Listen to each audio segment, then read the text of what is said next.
The following contest is scheduled for one fall with a 60-minute time limit. Making their way down the aisle, Carlos, Mark, Nick, and Remy, the Entrance Ramp Podcast. Hello, everybody, and welcome to another episode of the Entrance Ramp Podcast. I am your host, Nick Vega, alongside my co-host, Carlos Rodriguez. Hey, everybody, how are you doing? And Mark Lindsay. Looking forward to Money in the Bank. There we go. We're going to start with AEW this week. Change of plans since Money in the Bank is this weekend. I figure we'll intertwine Raw and SmackDown, and we'll jump off AEW this week. First things first, gentlemen, I'll pose the question. Nyla Rose is back. I think that's huge for AEW's women's division, something that has been overlooked because of, the pandemic. But even before that, it was kind of like, muddying water and just trying to get contenders up and going. How big is this to the division, Mark? It's huge. And not just staying in physical stature of Nyla Rose. The nice little touch that I liked was having Britt Baker at ringside, Chris Statlander at ringside, and I'm sorry, what's her name? I'm lost for the word. Ford and Sheeta, yeah. So all the top and Sheeta's been on the hot streak. They've been really building her up during the whole quarantine pandemic. She's been wrestling almost every week, and she has an impressive one-loss record. So I liked where they went with it. I want to see more of it, and hopefully we'll see more of that on Dynamite next week. Yeah, well, next week they did, Carlos, they did announce that it's going to be Penelope Ford and Sheeta versus Chris Statlander and Britt Baker, if I'm not mistaken. That's going to be like such a fun little like tussle because midway through that match, like all these matches like that, it's going to just devolve into just a fist fight between all four of them. And you had me at Penelope Ford. What's interesting is that the face and the heel are on the same team on both teams. So I wonder how that's going to play out. I can't recall a match recently in either WWE or AEW where a heel and face have been partners versus a heel and face. And I find that always interesting. Like Carlos said, it's going to dissolve into a fist fight because it seems like they're not going to work as teams. Oh, absolutely. Yeah. Something's going to happen. It's going to break down at some point, which is going to be fun. I haven't seen anything like this, I feel like, since like late Attitude Era. Yeah. Like early 2000s. Like, I feel that's probably the last time we see anything similar. I mean, I guess progression. Yeah, I was going to say maybe last summer they had MJF it was a heel still, though, but him teaming with Sean Spears after Sean attacked Cody. Yeah. Yeah, that was like a little like tenuous at best. Yeah, that was an interesting partnership to say the least. It seems like they're more than partners now, betting on. Yeah, I love that storyline. I really do. So we'll switch gears and we'll talk about actually the main event. The AEW World Champion Jon Moxley seems to be going against Brody Lee, the Exalted One. Is it too soon for this push, gentlemen? Yes and no. I mean, like, yes, in the sense that like Brody Lee is new, and I feel like he needs a couple more. You feel like there would have been more storyline building up to this, like leading up to this, or more interaction between them, just instead of one. I mean, we have what, 2 more Dynamites before Double or Nothing? Yep. So yeah, then at that point we have 2 more Dynamites before Double or Nothing, and then we could probably build on it more. It seems so early in the build right now because it just feels like it came out of nowhere. But let's not forget, it's fine. I was like, let's not forget that Brody and John had an incredible like program in WWE. That's when a lot of people eyes started opening toward Luke Harper when he was Luke Harper at WWE and wanted to see more of him. And that just, Vince never built upon that. We got more Dean, luckily, at that moment, but maybe we can get some sort of like rehash about that. And he mentioned that too. Like Brody Lee mentioned their feud in WWE during their like little talk down after the beatdown from the the Dark Order. He alluded to their previous encounters in WWE. Here's the whole thing, the issue that I have with this match. I like Brody Lee, and I wouldn't be upset if he wins the title. But like Carlos said, the buildup has only been it's going to be 3 weeks to a pay-per-view. And the one thing that I really liked about AEW was they were only going to have 4 pay-per-views a year, so they could really build up to these big matches. There was a build-up to Omega versus Moxley last year. There was a build-up to Cody versus Jericho. There was a build-up to Cody versus MJF where he had to go through the stages just to get his hands on MJF. There's no build-up for this match, and I think they would have just been better going off with Jake Hager getting a rematch from their empty arena match a few weeks ago, and I think that would have been the safest bet. And that's kind of my whole point. It's not that I don't think Brody Lee isn't deserving. Of course he is. You brought him in to be the leader of the Dark Order.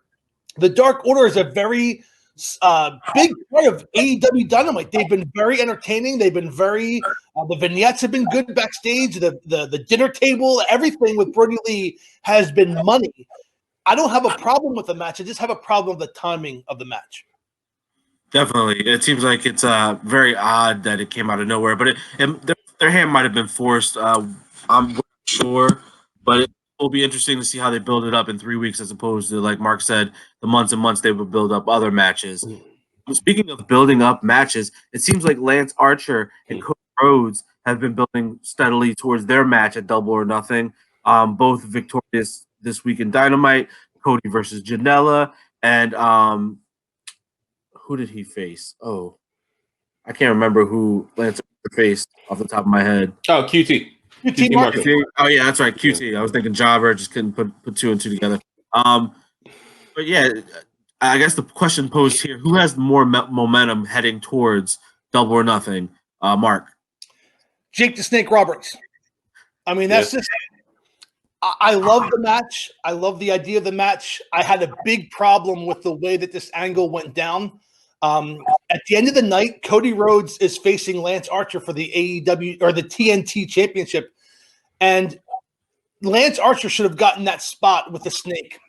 Lance Archer should have been the one that Cody wanted to get his hands on. But at the end of the night, it's Jake the Snake Roberts who puts the snake on Brandy, who basically dry humps Brandy, which I thought was kind of uncomfortable to watch. If I'm Cody Rhodes, I'm forgetting Lance Archer, and I'm going right after Jake the Snake for doing that to my wife. And I think that was a little bit of my only issue with that whole angle was that maybe Jake could have passed the torch to Lance Archer. Maybe Jake could have brought the Snake into the ring and have Lance Archer stand over Brandy versus Jake doing it. That's my only problem. But if Cody doesn't win this tournament, then he is booking himself to be the chump of AEW, where he can win all these matches, but not the big one. So I think Cody has to have the momentum going in. I like that idea. I mean, it's not a bad idea, especially passing the torch, because Lance Archer is going to be the one that's there every week. And everything's kind of crazy in the world right now. Jake, I mean, obviously came out of the mask, which is cool, but he's older, and to see him in that sense was a little like I got worried when I saw him. Just I was like, oh, maybe you shouldn't be out with all of these people. Like the backstage vignettes have been pretty good with you, but I think maybe that will be his undoing. Think of it that way, because Cody's going to be focused on Jake at Double or Nothing. He's not going to pay attention to Lance. Everyone's been telling you, like, Lance is the dude you got to pay attention to. Even Jake, he's like, don't pay attention to me. Pay attention to him. He's going to beat the crap out of you. Don't look at me. And then, but, like, it's the mind games. Like, that's Jake's storyline since the 80s. Like, it's just mind game central. So I think we'll see something built upon that where Cody's going to, like, look and be concerned about Jake and not pay attention to the Murder Hawk. Yeah, I definitely see this being set up as, hey, look to your wife, alluding to what Mark is talking about. And, Cody gets distracted easily. There's plenty of times he's lost his temper and plenty of times it's cost him. I think he's definitely boxing himself in as being the chump of AEW and not being able to win the big one. So we're going to switch gears and talk about the last topic real quick with AEW. Obviously, that amazing tag team match that happened on what a ride Wednesday night. It like with Adam Page still gone, that Kenny Omega is doing too many tag team matches with partners, like different partners. Does that seem off? If it wasn't for the Nakazawa match, like him and Nakazawa versus Best Friends, which even it served its purpose in that night and that setting and what we were going through at the time in AEW. I think it wouldn't be so weird because teaming with Matt, especially for Matt's first match in AEW, makes sense because we're still building the blood and guts. Let's not forget that's still on the horizon somewhere. Now that we're kind of getting back to some sort of normalcy, at least Florida is, because it's weird like that in Florida. It's Florida.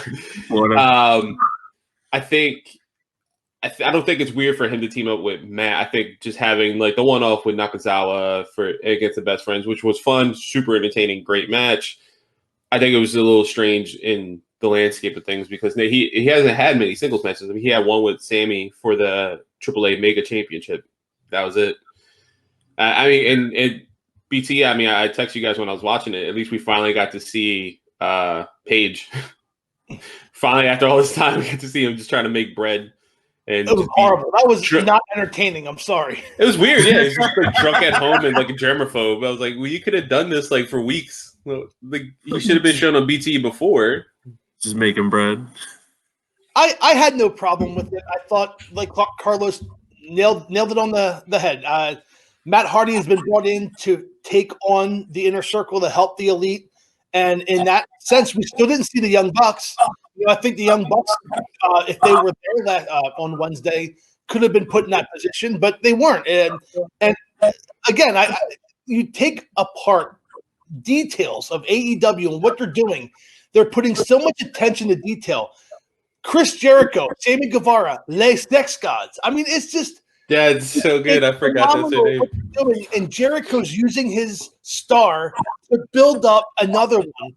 And let's talk about the bump that Sammy Guevara took off the golf cart. I mean, come on, man. Yeah, dude. I mean, if you watch it, he threw himself at it. So I think that kind of took some of the momentum away. But it looked amazing. That was a great shot. And then just the video like of him running away like for dear life. It's like Kenny's like charging. And Kenny called it like online. He said that was the most DDT Pro like match he's had in AEW, and it showed like and like the good DDT Pro, not like Ibushi and Kenny versus Blow Up Doll.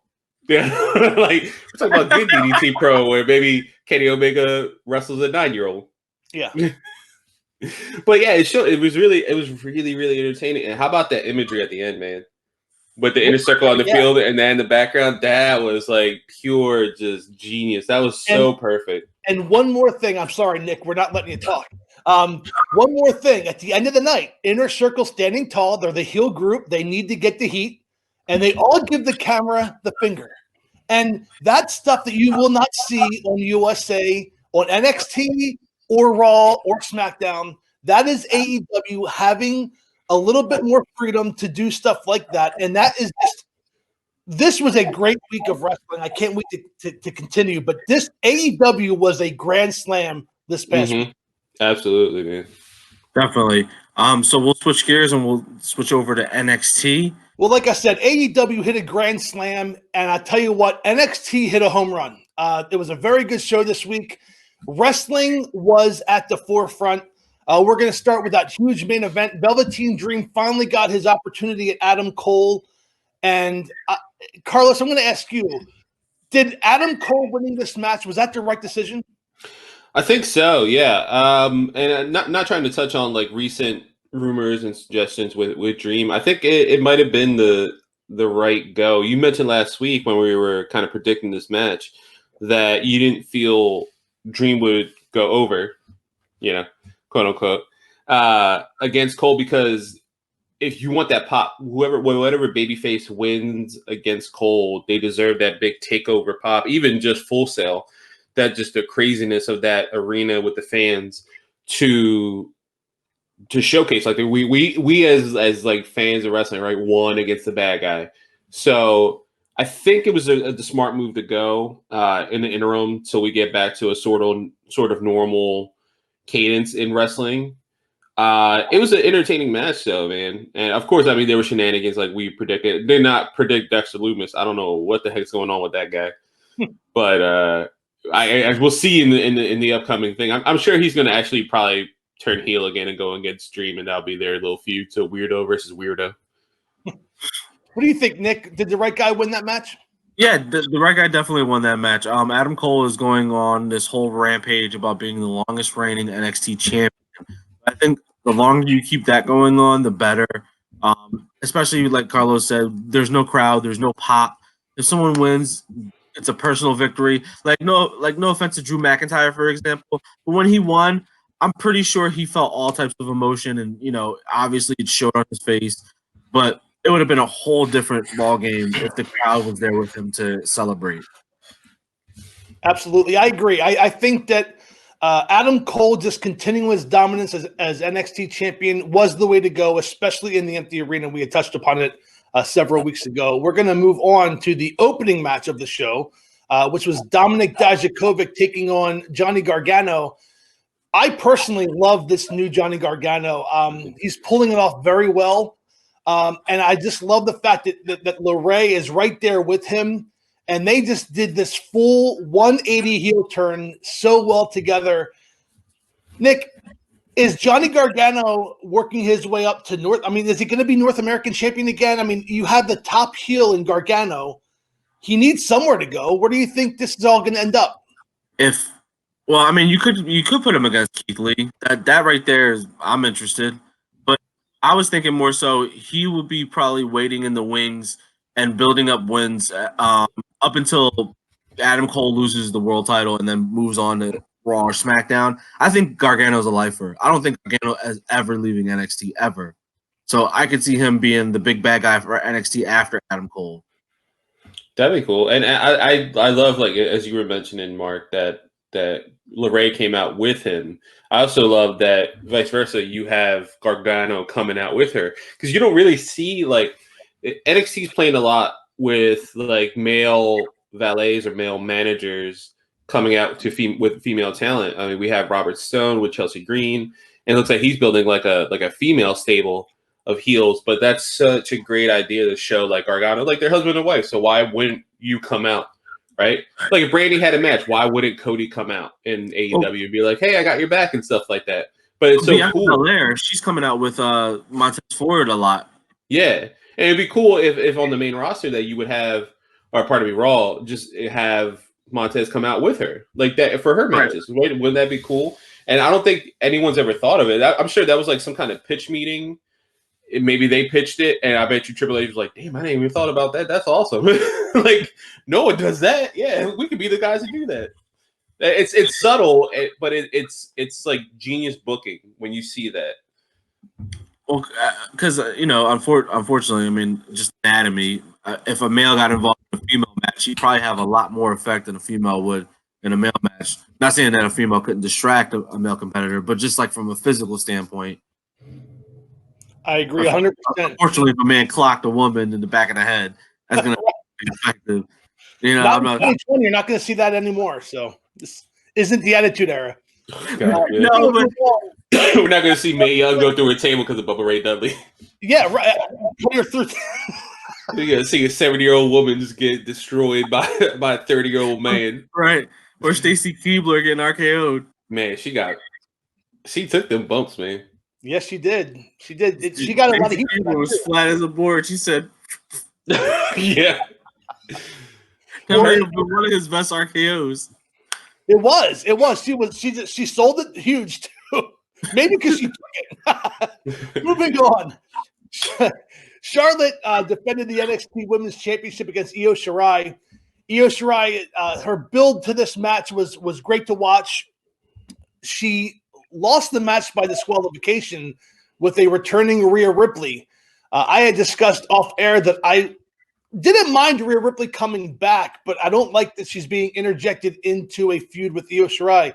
Carlos, what do you think about Io Shirai and Rhea Ripley taking the heat off of Rhea and Charlotte?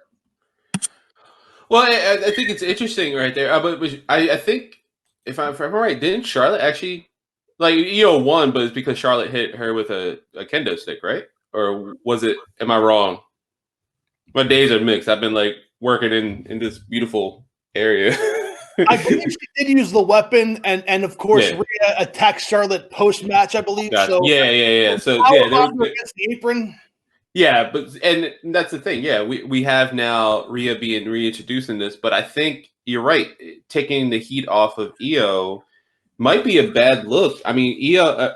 There's been rumors that Io's been upset in her place in NXT, and she should be. I mean, honestly, she was being billed for so long. She had the heel run. She got some heat behind her. This like kind of, I don't know what you want to call it, like poison-esque, like Io Shirai. She had the new music, everything like just worked perfectly for her. But she's been floundering in this like main event scene in NXT. Now, having Bianca kind of build back up, that was fine. She's on Raw, so that takes her away from that. And her, like, Io winning the ladder match was, I think, a sign of things to come, like good things to come. Now, Rhea being reintroduced, which is good. I mean, she needs to still be in the main event picture. She's very dominant, especially since before Survivor Series. I think it's good. It's just I worry, like, where we're going to see this. Because we also don't see Charlotte on NXT much. If you guys notice, like, she's always just on Raw. Someone else brought it up online. Like she's literally on Raw, and I like that she's talking crap on NXT. That she's better than them, and she's their champion. But where do we see? Like Charlotte needs to be on NXT more. I here's my theory. My theory is Io Shirai, like you said, has been floundering. This is the perfect opportunity to make her an anti-hero. You make her an anti-hero by installing her into a triple threat match with Rhea Ripley and Charlotte Flair, and being the one to take the title off Flair via beating Ripley. So you get a sympathetic babyface in Ripley, and you get the heel who didn't really technically lose, and you can continue that for months, all the way probably towards the end of the year, between matches between those three women. Yeah, I mean that'd be good. I think that would show, and then you can always have Io be like, "Look, I got the job done. NXT Championship back in NXT where it belongs, and you couldn't do it." Anti-hero because of the fact that the only reason Io Shirai is a bad guy is because she wants to win. Every time she was a face, she would take an L. She Candice LeRae and take an L somewhere. And Candice LeRae, she could be inserted into that eventually. And that'll build upon their history. And Io is the anti-hero, so she's not really a face. You don't have to boo her, but you could boo LeRae, who's now a heel, full blown. Yeah, I think that works really well. So that's what I'm putting a pin in. Take over SummerSlam, Io, Charlotte, and then that way Charlotte can backtrack easily without taking too much crawl on her face with losing. She could just back out and be like, "Well, I was really never a part of NXT. I just wanted to show y'all I could do it, and now I'm out." Yeah, back to taking out Becky, right? For like the umpteenth time. Well, you plan, Nick, and that just means that they're going to have somebody that we don't even have on the radar beat Charlotte for the Scarlett Bordeaux. I wouldn't mind that. She could go. Yeah, she had matches in Impact. Like I said, male valets carrying cross. Right.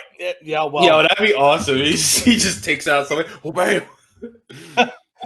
Finn Balor has basically accused Cameron Grimes of being the one who attacked him. I am not the biggest fan of Cameron Grimes, but you're using the star power of Finn Balor to get him over. Nick, is that the right move, or do you think this is leading to someone else? A la Stone Cold and Rikishi back in the day. I will tell you this real quick. Cameron Grimes has to be the happiest person in all of wrestling that there are no fans, because I have never heard a man get booed during his whole speech. He couldn't get a word. Yeah, you remember that? He would talk. Keith Lee looked at him and was like, "All right, I gotta save this segment. You suck." And then that was it. Every time Cameron Grimes opens his mouth. It is good because if that's who WWE likes, then yes, pairing him with someone that the fans love and Finn Balor is always a good thing. Do I think he'll win at any point? No, because Finn's being built up to go against that big man Walter. So, well, I guess my question is in the past, Stone Cold got run over by a car. We thought it was 8 different guys before we finally found out for Rikishi. Do you think that's setting up? for The Rock. I did it for my family. So, like, is Cameron Grimes the first of many, culprits? Is this going to lead to somebody else? Yeah, for sure. I mean, we all know the end result. Like I said, the end result is Walter. But, like, his whole thing is probably going to be, how did he get over here? He's in the UK. We got this whole thing going on. How could he travel? That type of mindset. So he's looking at everyone else in the locker room. But, it's just like with John Cena's open challenge. I am all for big stars going against people that I normally probably wouldn't see in wrestling. Yeah, even though I know the end result is they'll probably win. The rub itself. I mean, Sami Zayn, when he wrestled Cena, I mean, we knew who he was because, we're wrestling fans, but a casual fan had no idea who this dude was. And he's busting out the Blue Thunder powerbomb, and everybody's like, oh, look at this guy, crazy. And then come to find out, he separated his shoulder, like when he was jogging. Like, I'm like, what? Mm-hmm. Yeah, I mean, we can have something similar with this. The other thing I wanted to, I guess, with two things we should touch upon NXT, but with the Finn Balor situation, Mark, I wanted to get your idea of like when Finn Balor's been on NXT now, he's been the Prince. He has this speech pattern where he kind of uses insider terms. In like the promo, he kind of like the podium promo he mentioned, like, he's like, if you think you're gonna get the push, he's like, I'll give you the rub, and like, or I'm not going to give you the rub. And he's like, you're not going to go over on me, and things like that. So how do you feel being like an old school fan, like watching from back in the day? How do you feel about them using these insider terms like on air? I'm probably going to embarrass my old school wrestling fans fraternity by saying that this is how you modernize pro wrestling. This is 2020. There's social media. We can follow these people's real lives on social media. We can see what they do outside the ring. We can see them do their little videos or selfies, and we can follow them on all these forms of social entertainment or social media. And I think this is the perfect use. Kayfabe's dead, man. Like Jim Cornette said, you can't put the genie back in the bottle, but what you can do is you can expand.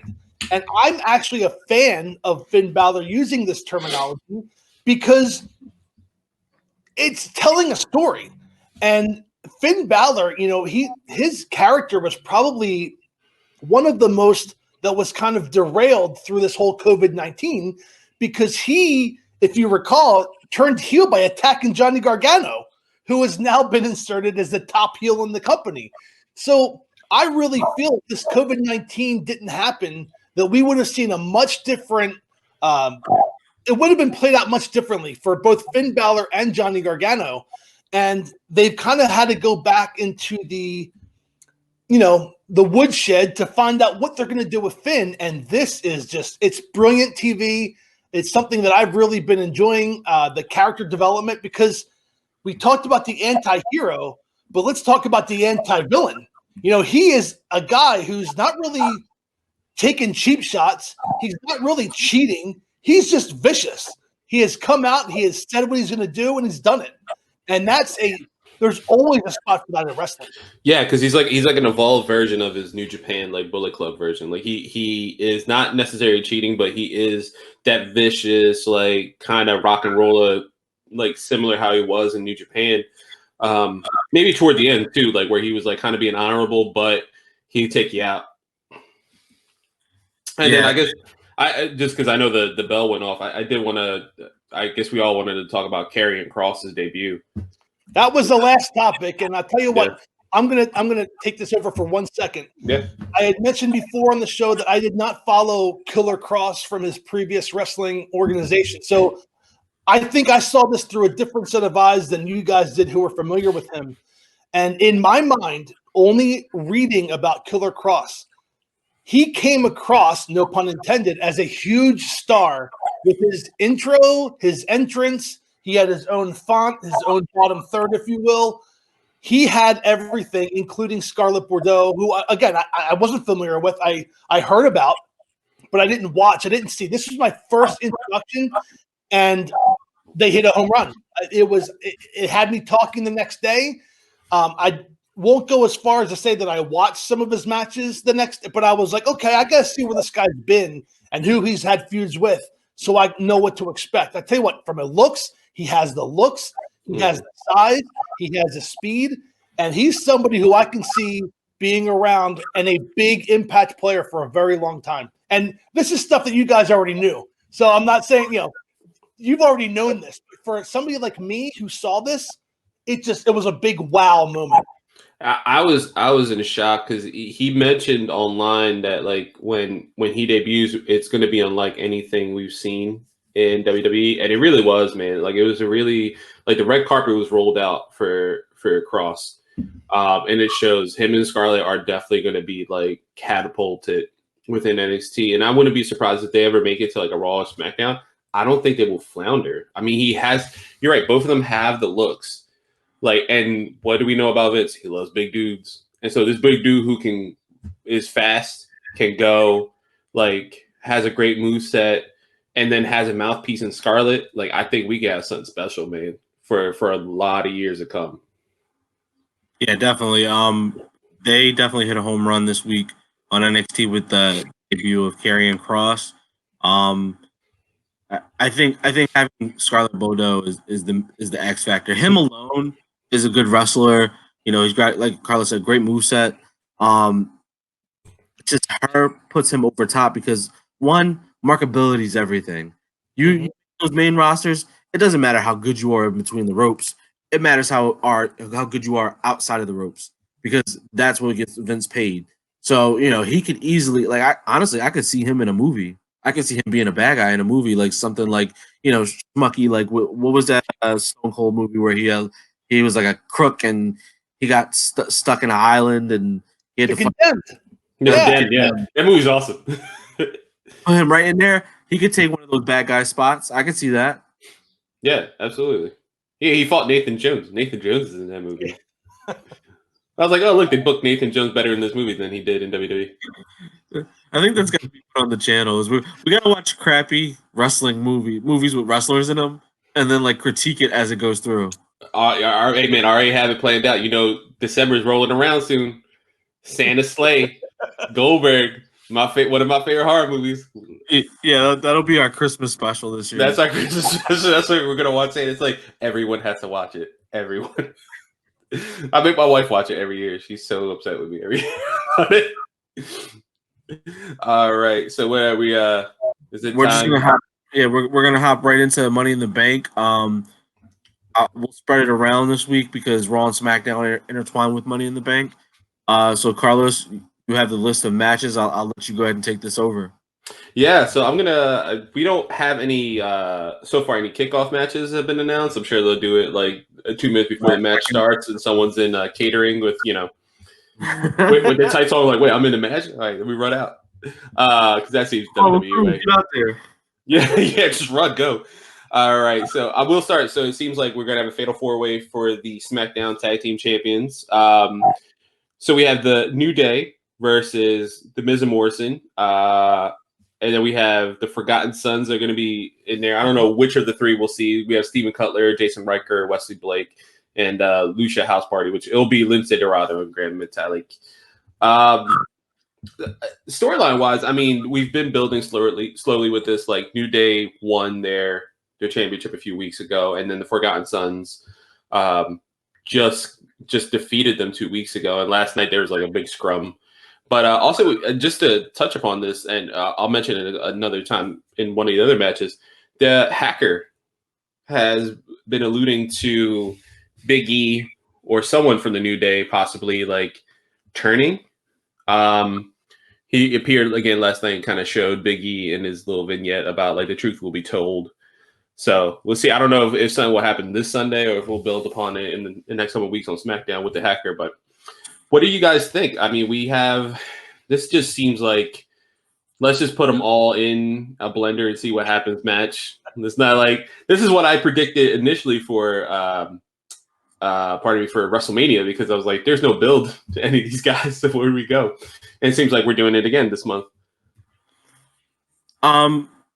So for me, the safest bet is probably getting Eminem to win it back again, because continue the story align, with whoever Lucha House Party or whoever. Because I don't think Lucha House Party is going to win. And it's way too early to give the Forgotten Sons because they were garbage in NXT and take tag team titles. That would make those belts irrelevant.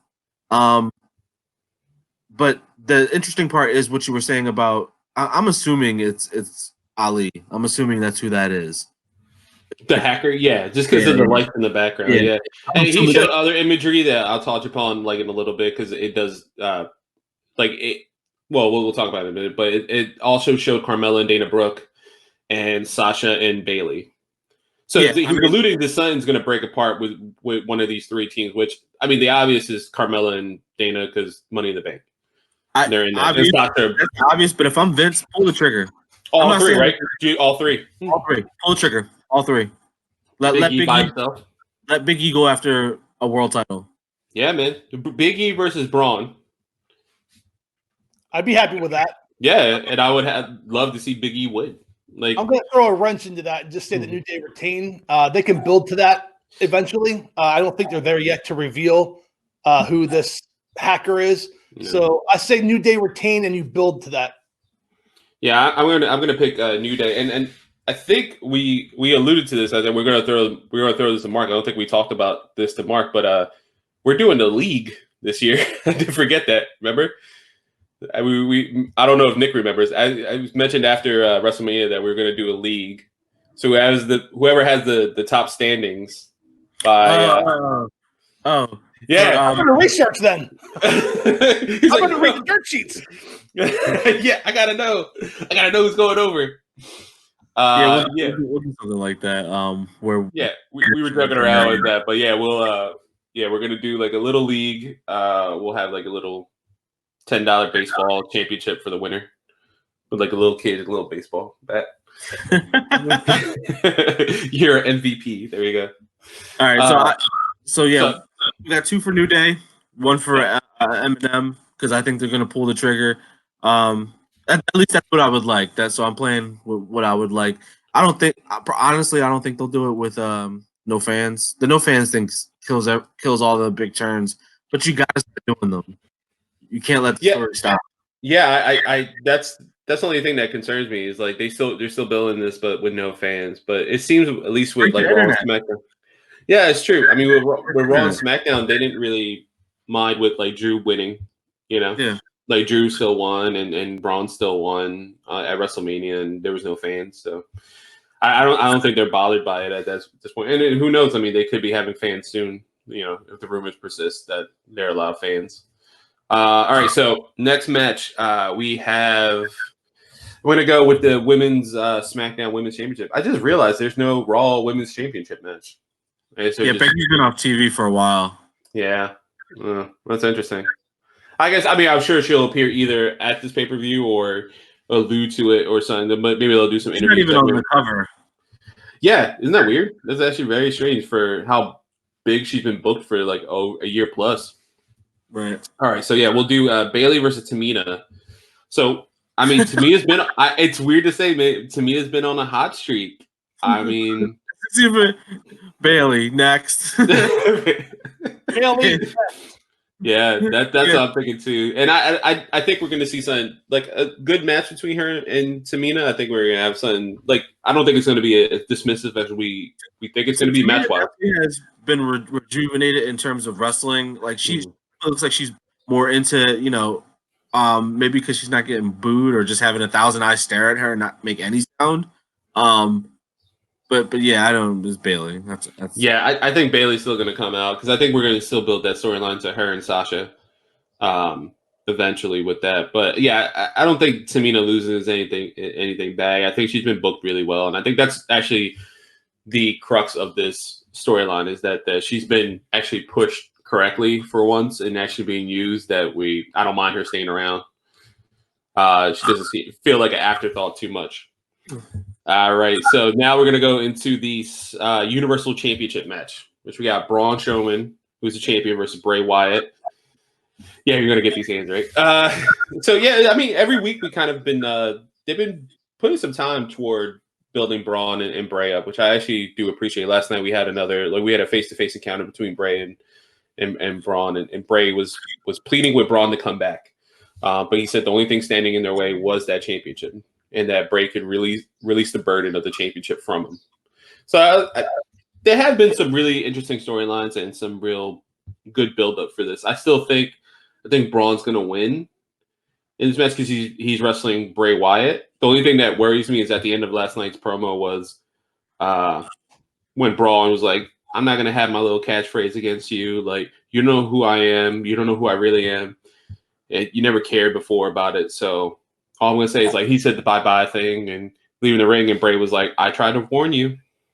And that's the only thing that, like, stuck with me is, like, Bray saying, I tried to warn you to Braun. But what do you guys think? I'm going to pick Braun to win.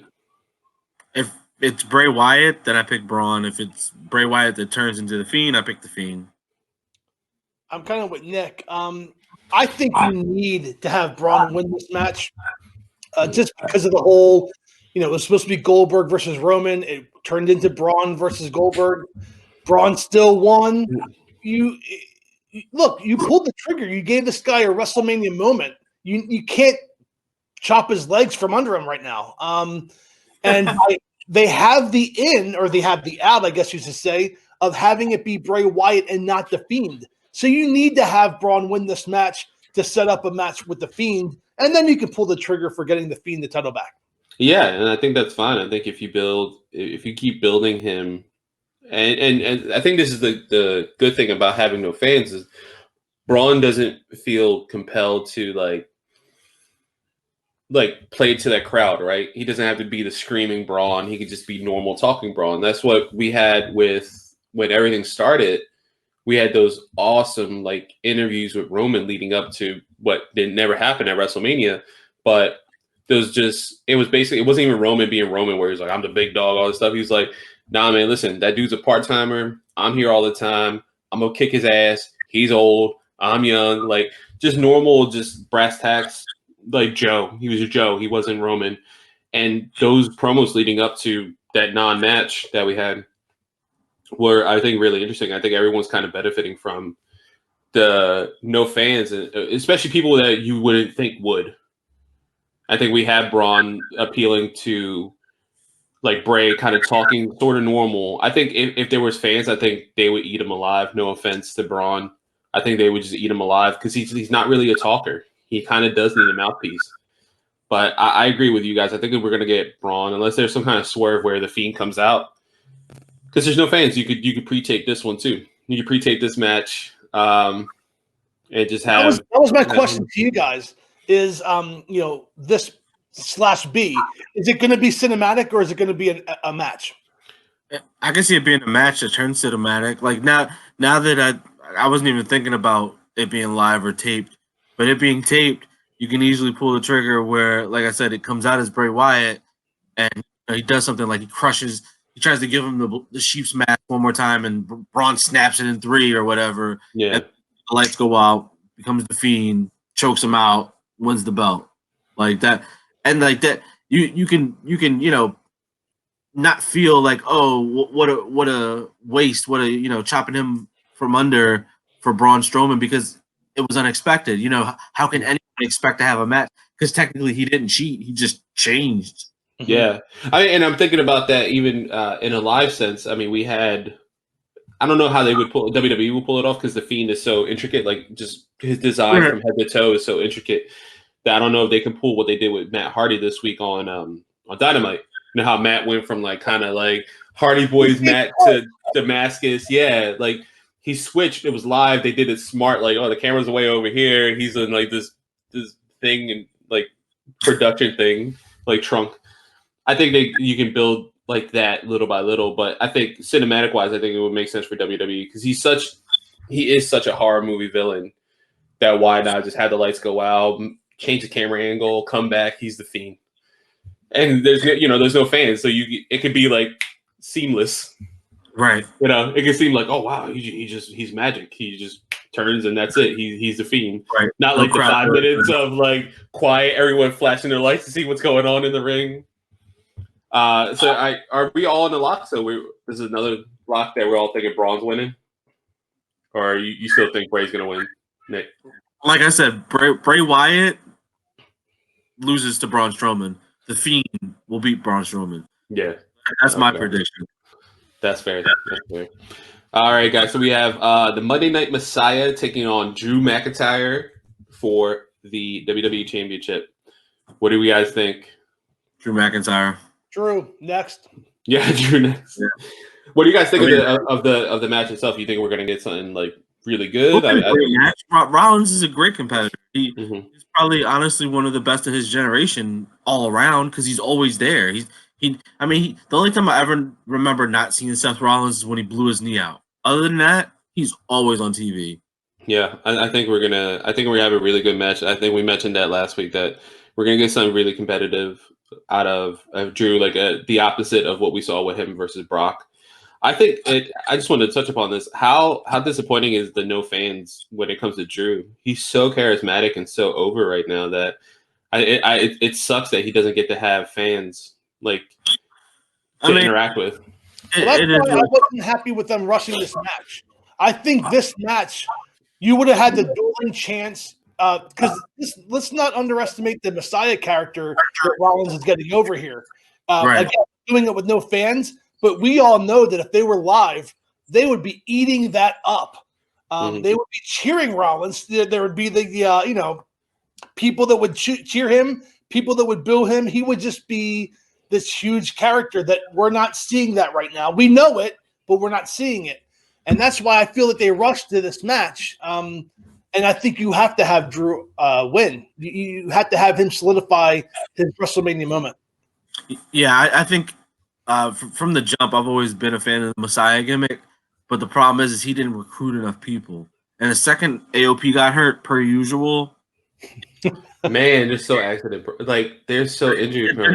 They're not dependable. It is what it is. They're great characters. They're huge dudes, but they're just not dependable. They always get hurt some way, somehow.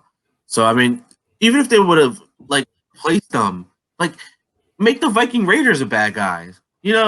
Have them be part of the Messiah crew now. Have them, convert, not saying they got to button up like a right answer, but, get rid of the Viking gear. Yeah, and those guys are over too. I don't know how we would see if they had fans that match they had Monday with the Street Profits. That was a banger, man. You always forget how fast they are. My prediction, if you recall last week, was having Angel Garza win the spot, which we'll discuss later on. And had Zelina Vega gone with Aleister Black, which I had predicted, which isn't going to happen now. Yeah. I think you would have left Theory, and you would have left Angel Garza needing guidance. And I think they would have been perfect fit for the Messiah as young up-and-comers. But I don't think that's going to happen anymore. That was my whole big story, is that you take Zelina Vega away, those guys are lost, and then you have the Messiah save them. That would have been really cool to see. Yeah, they take the downtrodden. I like that. Yeah. Yeah, there's still a way we could build on that. And as you mentioned, we can kind of move on to that. We have the I don't know how do you guys want to do this, because both Money in the Bank matches are going on simultaneously at Stanford. I hate that idea. Really, I like it because I would love to see if we get some kind of cross pollination. If you see Nia is beating up somebody in the background, and you just see Otis run by, something like that. I still imagine it, as I mentioned last week, that Super Bowl ad for WWE, where Kane's just walking through the hallways and you just see some dude going through a window and stuff like that. That's how I still picture it in my brain. We're gonna see some craziness like that. But do you think there'll be any cross pollination first between the men's and women's matches? Yes. Sure. Now, do you think Nia gets involved in any of the matches? Because she already has been involved in the Royal Rumble match last year. She'll get thrown off the tower. she's the one who gets murdered. You see her body all limp. It's so she flips off the camera. We're gonna throw the monster trucks off the roof. It would be so perfect if it looked like they murdered her in terms of throwing her off of the tower, but then she lands in this giant ass van full of pillows.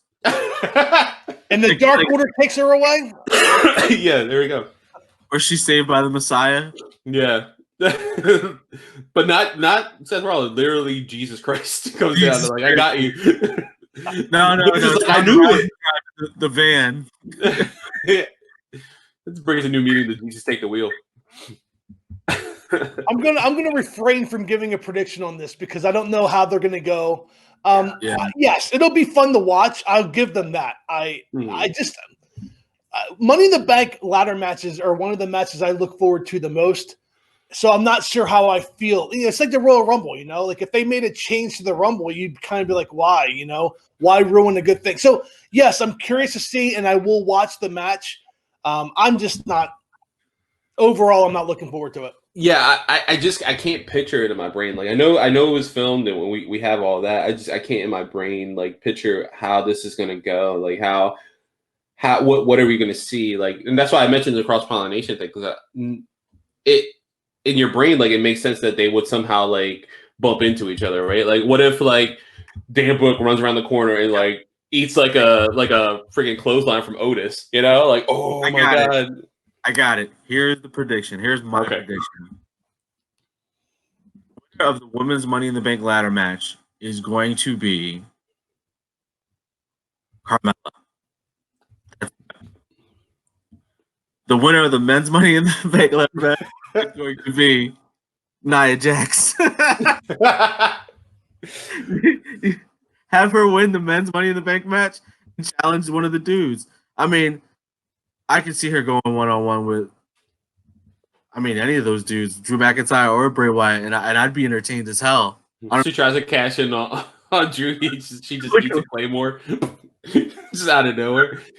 I mean, she bumped like a mother dude when at Royal Rumble last year. Like that though. Nah. If he was trying to go turn everything upside down, that would be their best bet. I think AJ Styles. He just came back. He can have the briefcase and he can run amok for months. He doesn't have to cash it in immediately. He can do it whenever he wants. Yeah, and I don't. That's one thing that's eluded him, right? In his WWE run, he hasn't had like a Money in the Bank match, right?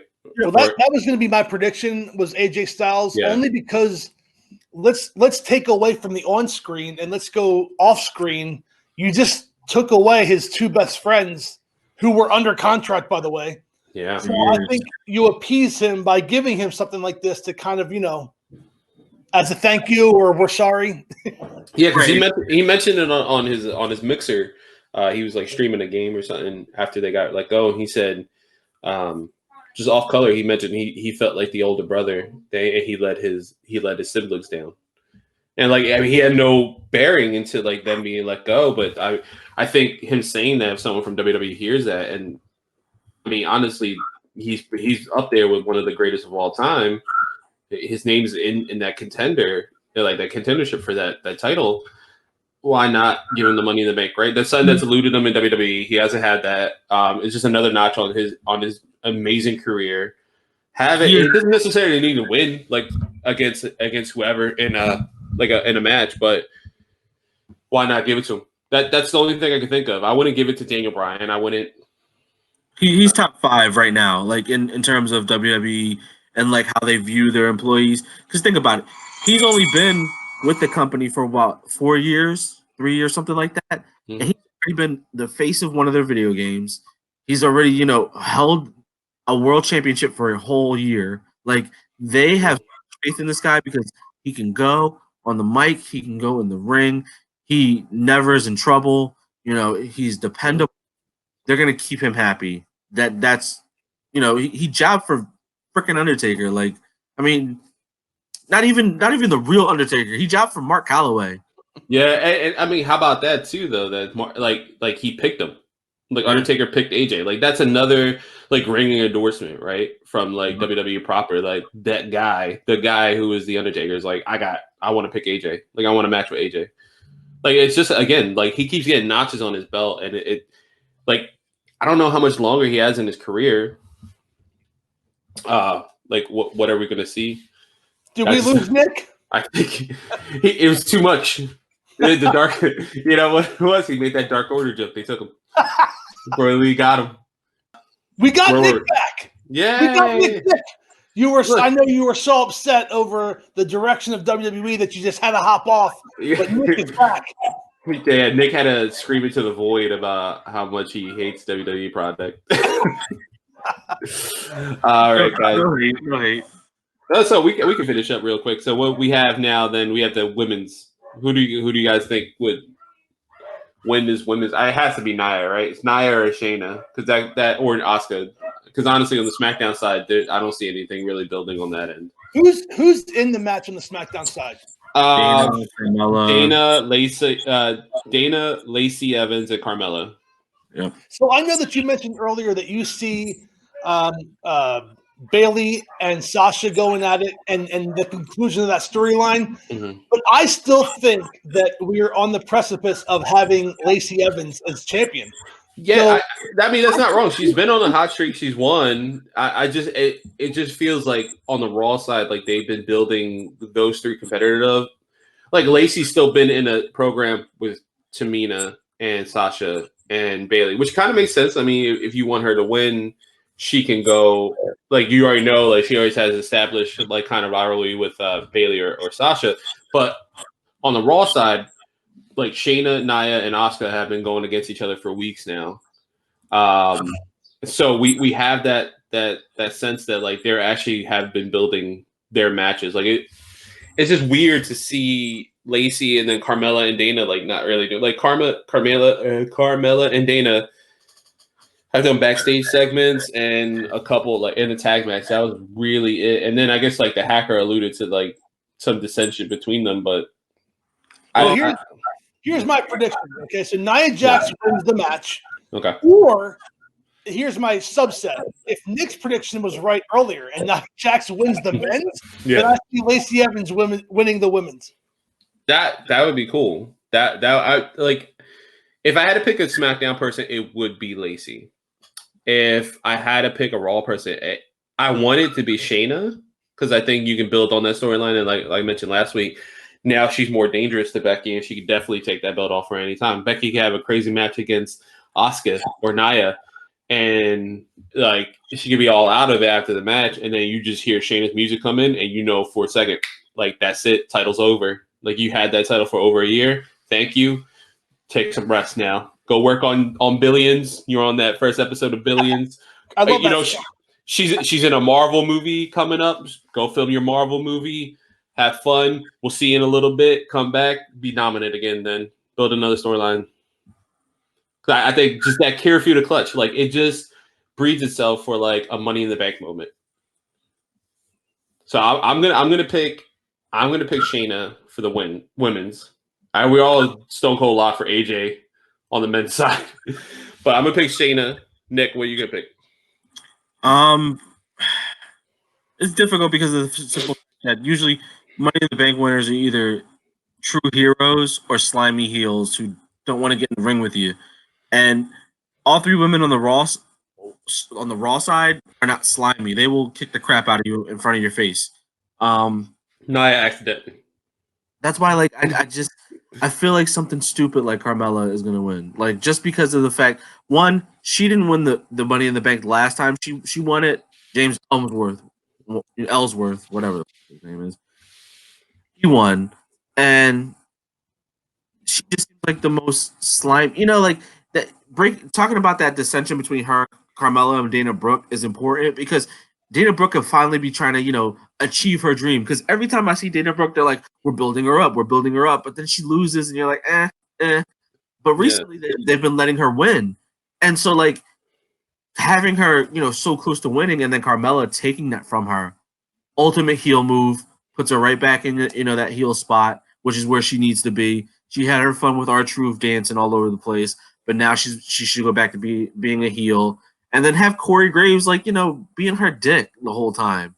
Oh, she's so amazing. I mean, he's on her dick already. Like, but, build that up. Like how actually build that up.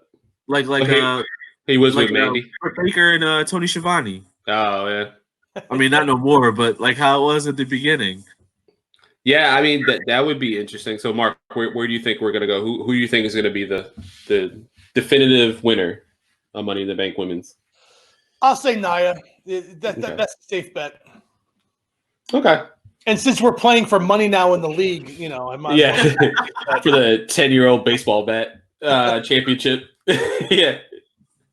Well, I mean, I think this is one of the first matches where we each have different picks. Yeah, honestly, and it's a breeding ground for more storylines. So that's a good thing. Like Carmella and Dana not winning, that's not necessarily the bad thing. I'm going to throw a caveat into my prediction, and then I know we have to move on. Yeah. I don't see Nia Jax climbing a ladder. I see there being a struggle at the top between two, and it falls, and Nia catches it.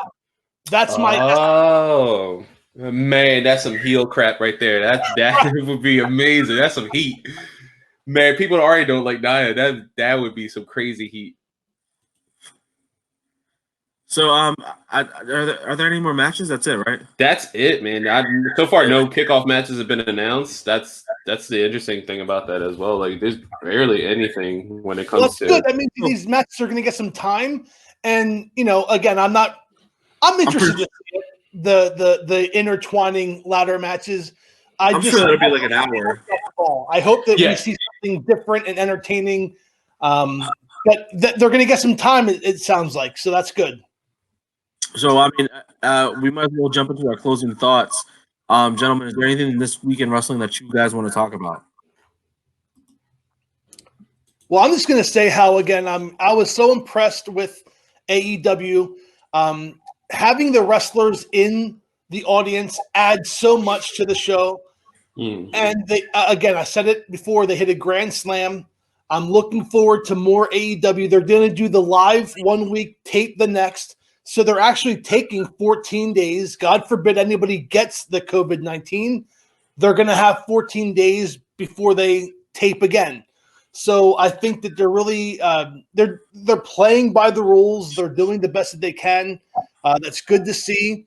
JR, Shivani backstage, they had their sub channels on Facebook and YouTube where they were going over the procedures that AEW was taking. And the one thing that I really like about this, and again, it sounds like I'm on AEW's jock, is that they're really like they're including the fans in this whole COVID-19. I don't think I've heard NXT or Raw mention really COVID-19. They're kind of like ignoring, not ignoring it, but they're not bringing it into storylines. And AEW has kind of taken the reins as, listen, this is the situation we're presented. This is what we're doing. We're taking precautions. We are treating our audience with respect, not just kind of, being in the corner and sticking it in the corner. And we're taking it on head on. And I think that's a nice approach by AEW. And I wish NXT and Raw and SmackDown would follow. Yeah, because I think any mention of on Raw and SmackDown would be a little more genuine to the fact that they went empty arena with no say. Well, it's just unprecedented times. We're just in that's not how you present what's going on in the world. And you could be like, well, Triple H had a good for that first SmackDown, had a good opening and closing, hey, just forget about everything. This is wrestling. But ever since that one night, I bet you there was some kind of decree from Vince McMahon to be like, nah, let's not mention this, or Roman Reigns. Well, I mean, you just said it. When Triple H first said it, he was letting you know, listen, we know what's going on, but this is a make-believe world. Anything you see from here on out is not, doesn't have anything to do with the real world. Mm-hmm. WWE likes to have that whole fantasy land. They try to keep that little bit of kayfabe alive somehow, some way. Yeah. But I do enjoy that AEW is taking the reins and doing the little things like putting wrestlers around the ring that keep storylines going when the matches go on, and you can focus on each individual wrestler. For me, this week, I was looking at The Undertaker. WWE, they're really good with their productions and their documentaries and their side projects. They're coming out with this thing, The Last Ride, with The Undertaker. It seems like The Undertaker is done. That character is done. Mark Calloway, next time we see him, he'll either be the biker or he'll be Mark Calloway. So that, to me, is huge in terms of lore, because arguably, The Undertaker is the greatest character to ever come out of wrestling. You could argue that. And, he's retired and just out of the blue, kind of. So, I guess I wanted to get a little bit of feedback on your guys' part. about how you would feel just closing the chapter so abruptly, as opposed to like when we thought it was over when he lost to Roman Reigns. Yeah, I was reading. I don't know if you guys got that ESPN alert. He did an interview with ESPN yesterday that was released, and it from just reading it, like it seems like he's a difficult time talking non-kayfabe. You know, like he's held on to that character for so long, and to see him break away seems like it's rough for him. Like it is a part of him. It is him as well. He's not is just Mark Calloway. He is the Undertaker, and he understands the responsibility of that character to so many of us, right? And I think now I'm starting to realize why he keeps doing these matches. Why did he have a match with Goldberg? Why did he have a match with Dolph? You know, like all these matches that we've seen. I think he really is chasing that final glory. I think we may have it now with AJ. That might be the last time we see like the Undertaker, like you said, biker or not. Like that might be the it. And what a way to go with this like crazy cinematic, fun match that we have fond memories of. Right, that's what he wants, at least according to the ESPN interview. Well, I guess we'll see. It seems like it's 7 weeks or 6 weeks. Of episodes every Sunday on the network starting tomorrow after Money in the Bank. I normally do. I try to like dedicate stuff to like I do like a lot of online video. That's why I've missed a lot of Dark Side of the Ring, which I do need to get on. But Undertaker is that special commodity in wrestling. I really do want to watch. I really do want to see what his mindset were for some of these matches, because they had back behind the scenes stuff with him in Saudi Arabia when he like lost to Goldberg, or that whole Goldberg match where it was like just a cluster of a match. Yeah, they started following him in 2017. Yeah. They're also going to follow up with his loss to Brock Lesnar. If, as we all know the story, he was rushed to the hospital right away. And he started filming that documentary right around that time. So we're going to see backstage video for the first time of how Vince McMahon went to the hospital or the ambulance with him. I believe that's all going to be showcased on tonight's episode or tomorrow's episode. Yeah. And, this is an unpopular opinion, and I'm going to get a lot of heat for this. I am not an Undertaker fan. I respect his son. I respect his longevity. I respect everything about The Undertaker. I was more of a Mean Mark fan back in WCW. And then he became The Undertaker. So I've seen his career since I was a kid, and now I'm 43 years old, and it looks like he's winding down. So I respect the hell out of him. I was just never a fan of the Undertaker character. I was happy to see him kind of go out with like Dead Man, walk, or the American Badass. I'm sorry, American Badass character, because that was one of my favorite incarnations of the Undertaker. Mm-hmm. And kind of like Nick said, I think we're going to see him wrestle again. I don't think he'll go by the name Mark Calloway. I think he'll go by the Undertaker, but I think the Dead Man persona is gone. I think we'll see him as the American Badass, or as Mark Calloway, the Undertaker name. And I think he is probably going to be, when fans return the Hall of Famer, he's the class that they're going to have like 2 or 3 Hall of Fame inductions and give him a lot of time to. I agree with you, Mark. I think he has to be the showcaser for whatever. And I think whenever you give him that distinction of Hall of Famer, I think he honestly will feel like that's it. That's the end for me.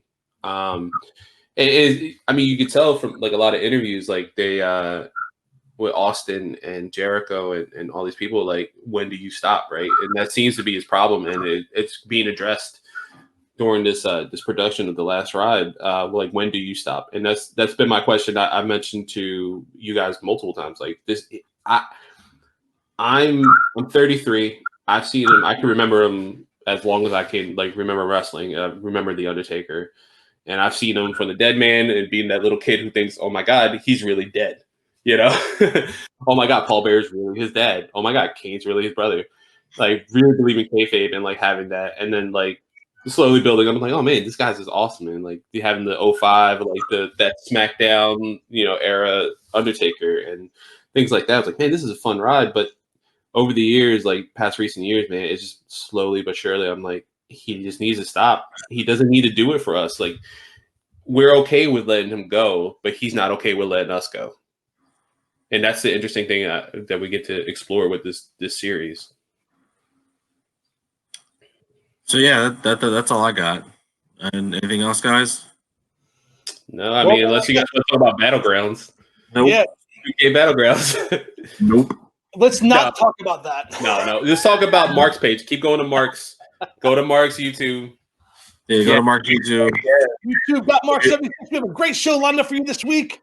WCW 1990 being done again. There we go. Well, Money in the Bank is tomorrow night. We're looking forward to it. We'll see how we did with our predictions. And we'll, of course, recap next week here on the Entrance Ramp podcast.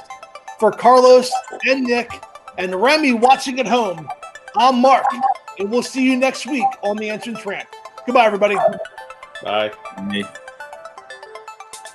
Thank you for listening to the Entrance Ramp Podcast. Please like us on Facebook at the Entrance Ramp Podcast. Follow us on Twitter at the Entrance Ramp Pod, and subscribe to us on YouTube by searching for the Entrance Ramp Podcast. We'll see you next time.